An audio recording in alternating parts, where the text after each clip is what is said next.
Ne veltui lietuvių liaudies patarlė sako, pagal išvaizdą sutinka, pagal protą palydi.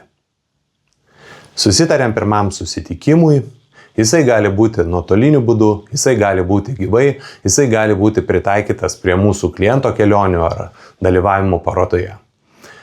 Apsitarėm su klientu, pasirengėm pirmo susitikimo strategiją, trumpas prisistatymas, kurį atliekam arba mes, arba mūsų klientas ir pradedam aiškintis mūsų potencialaus kliento užsienyje poreikius, interesus, problemas, kaip mūsų prekė paslauga galėtų atitikti ir pagerinti jo poreikius bei jo gyvenimą.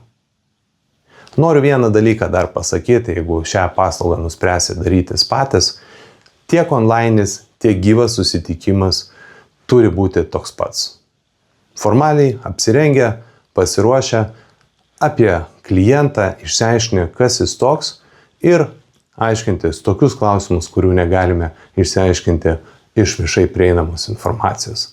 Tai yra, kaip ir sakiau, kokie rūpesčiai, skausmai, gyvenimo pagerinimas, problemos galėtų būti ir kaip mūsų produktas, paslauga galėtų jam tai išspręsti.